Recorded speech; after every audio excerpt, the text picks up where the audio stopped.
তিনি তো দেখছি ব্যাগপত্র গুছিয়ে বাড়ি ফেরার জন্য রেডিই হয়ে রয়েছেন। কে আবার? শীত? আমার মনটা আবার সেই জন্য বড্ড খারাপ হয়ে রয়েছে। না, না শীতের জন্য না, পেঁয়াজকলি আর নলেন গুড়ের জন্য। যাক কি আর করা যাবে? সময়কে তো তার নিজের নিয়মেই চলতে হবে, আর আমাদেরকেও। তাই মনে যখন দুঃখ একটু হয়েইছে, ভাবলাম একটু নলেন গুড়ের পায়েস বানিয়ে ফেলি। হয়তো এই মরশুমের এটাই শেষ।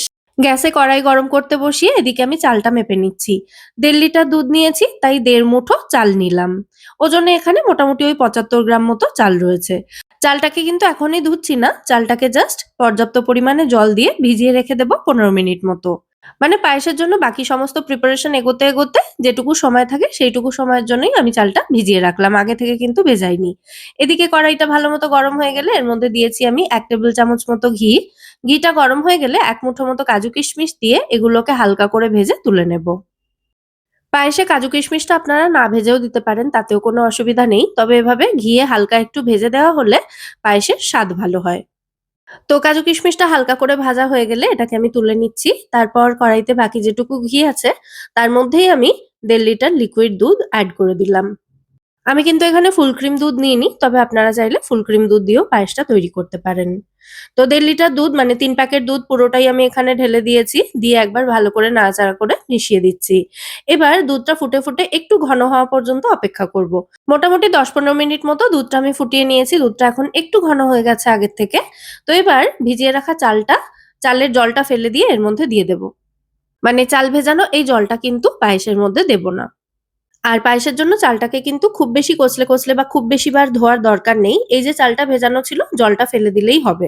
আর বেশি ধোয়ার দরকার নেই। তাহলে চালের স্টার্চটা কিন্তু অনেকটাই বেরিয়ে যাবে এবং তাতে পায়েসের যে ঘন ক্রিমি একটা ভাব থাকে সেটা কিন্তু অনেকটাই কম হবে। তো চালটা দেওয়ার পর প্রায় ২০ মিনিট সময় নিয়ে চালটাকে আমি ফুটিয়ে নিয়েছি দুধের মধ্যে। এখন দেখুন চালটা কিন্তু ভালোমতো সেদ্ধ হয়ে গেছে। চাল সেদ্ধ হওয়ার আগে পর্যন্ত পায়েসে কিন্তু একেবারেই মিষ্টি দেওয়া যাবে না। তাহলে চাল ভালোমতো সেদ্ধ হতে পারবে না।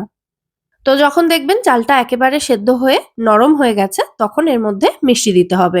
আমি এখানে ৫০ গ্রাম মতো মিছরি আধ ভাঙা করে প্রথমে দিলাম। মিছরি কিন্তু পায়েসে একটা স্টিকি টেক্সচার এনে দেবে, যেটা পায়েসে খুবই ভালো লাগে।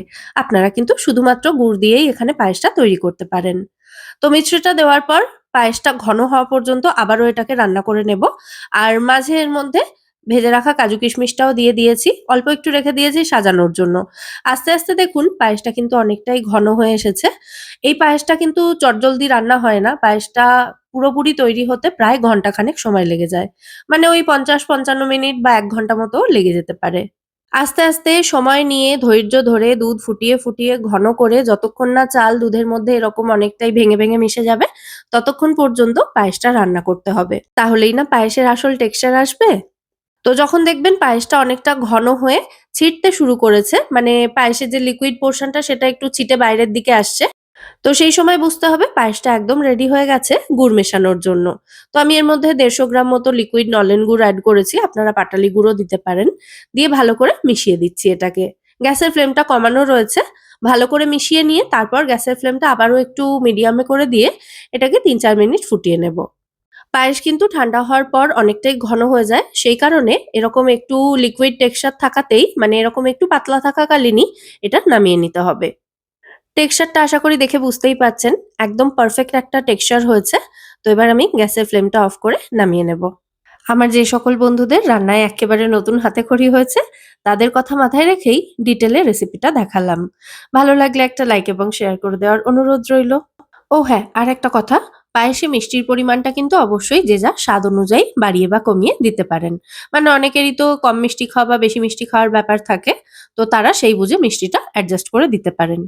যাই হোক, আজকের এই পায়েসের রেসিপিটা আপনাদের কেমন লাগলো সেটা কিন্তু অবশ্যই আমায় কমেন্টে জানাবেন। আজ তাহলে এ পর্যন্তই। আবার দেখা হবে পরের পর্বে নতুন কোনো রেসিপির সাথে। সবাই সুস্থ থাকবেন, ভালো থাকবেন এবং সব্বাইকে খুব ভালো রাখবেন। নমস্কার।